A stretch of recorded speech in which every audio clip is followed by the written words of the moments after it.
from the broadcast studios at Erie High School. It's time for the Erie Tiger Network News.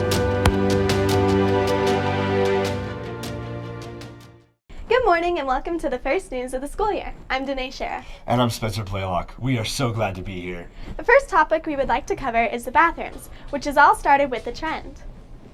Earlier in the school year, students and staff walked into the bathrooms to find them destroyed. The TikTok trend called Devious Licks prompted this outbreak all over the world. The boys' bathrooms specifically were locked due to the amount of damage and a way to prevent there from being more. Sinks and soap dispensers were mostly ruined, along with the toilet or two. The staff worked quickly to stop the people from doing it and turn the bathrooms back to normal. Very disrespectful to others and the community because, again, your parents pay for a lot of this stuff, so. On Thursday night, Erie High School hosted the first annual Trunk or Treat. Stugo worked very hard to start this new tradition. Seniors showed up in full force and decorated their cars and dressed up in their costumes, and Erie elementary students were invited to collect candy that the seniors brought. The elementary students were very excited to finally meet the high schoolers, and as always, the seniors were delighted to meet some future Tigers and introduce them to the high school. We've gotten to meet so many little members of the community and using the game. We did get to meet a future Erie Tiger football player. He said he's going to play football in high school. Another event that started this fall was our new tradition to Friday nights. Let's go to Ethan Dillinger for more information.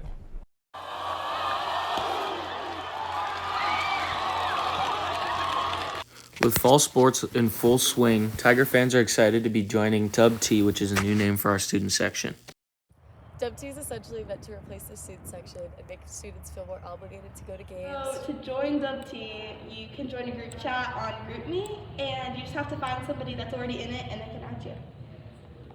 After being added to Dub T, you will be sent things like themes for games and how to show your Tiger pride. It's also meant to be a way to get a lot of information out to a lot of people really fast.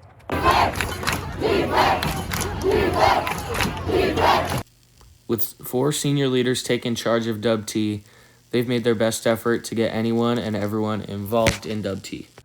So there's 4 Dub T generals. We have Caitlin Gardner, Yubu, Jonas, and Lily Meskers.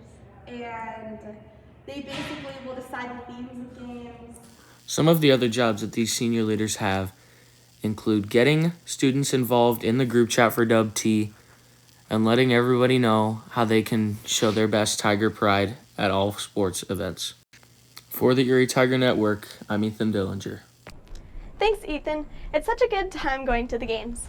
On the topic of sports, let's take some time to recognize volleyball for their outstanding achievements. They have succeeded in their season so far, and regionals is their next stop. Let's go to Dylan Richardson for more. With fall sports coming to a close, everybody is looking back at the year that has been. Some sports have been struggling, but others not so much. This year, Erie's volleyball team has been a dominant force wherever they go. As of October 4th, they are riding a 10-game winning streak and are ranked number 2 in 4A behind 2-1 Palmer Ridge.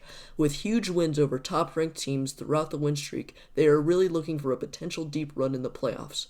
These girls will not be in the clear, though, because according to Coach Lindsey Brown, these next couple of weeks will be tough. We have a huge couple weeks coming up. We have Meade again, we have Windsor, Cheyenne Mountain. Those are all top 10 programs in the state. But these girls have proven time and time again that they will not be broken by adversity. Early in the season, they took down Windsor in a huge underdog win, and some would see that as the biggest win of the season, but others, like senior and team captain Maggie Olson, enjoy other wins. Probably beating Frederick, because they're not in our conference anymore, so we only get to play them once.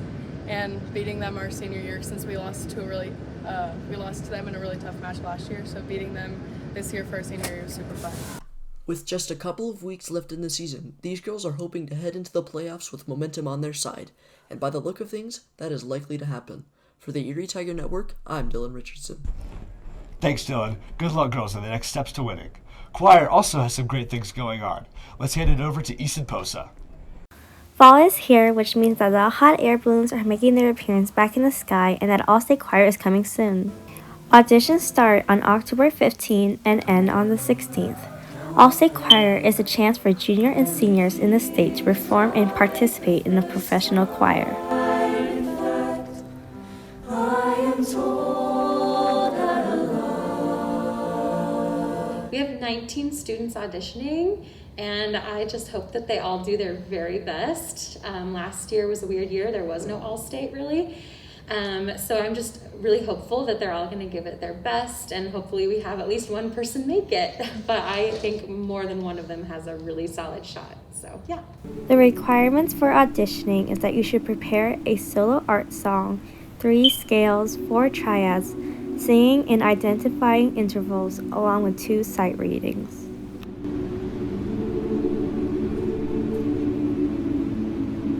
And just practicing a lot, repetition's the main thing. We have a lot of things we have to do to prepare.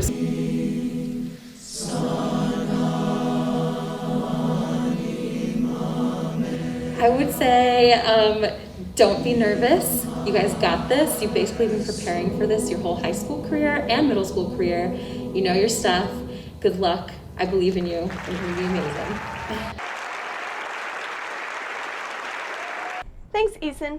I think it's time to head over to our sports station and let Josh Randolph tell you about this year so far. Thanks, Danae. Fall sports are hitting their final weeks, but that doesn't mean we are done covering them. Volleyball was at Holy Family on Tuesday, where they lost 1-3 in sets in the conference round. Maggie Olsen and Audrey Moding were the playmakers all night for the Tigers, as Olsen finished with 19 kills and Moding finished with 10. Soccer is going to be playing the 12-1-2 Durango Devils, but sadly Erie ETN will not be there. But check our social media to find scores and updates on the game. Softball fell to the Elizabeth Cardinals last Friday with a final score of 1-4. But that doesn't mean they're done playing. They will have a contested game against Palmer Ridge in the next coming weeks. We will find out the score later. And finally, football will play Windsor this season in their final game, and it's also senior night. Then they will rest up for one bye week, and then they will go on to the second round of the playoffs. Lastly, Tiger Times has released their first top 50 players list, with 50 to 41 out. Check that out on tigertimes.com. That's all for this week. Remember to follow our social medias and remember to watch ETN every week. I'm Josh Randolph. Back to you, Danae and Spencer. Thanks, Josh. Congratulations on amazing games and seasons. We have a few reminders and announcements. Our first announcement is that we have a brand new podcast for the Erie Tiger Network. It is called Tiger Talk and will be on SoundCloud. If you are interested in listening to it, be sure to check it out. Also, don't forget that this Sunday is Halloween. Please be safe and have fun while you guys go out. Another reminder, the Erie High School Marching Band will be performing in the annual Halloween parade in Longmont. Make sure to come out and show your support. Be sure to tune in to the Erie Tiger Network on YouTube to watch all the live broadcasts of Erie events.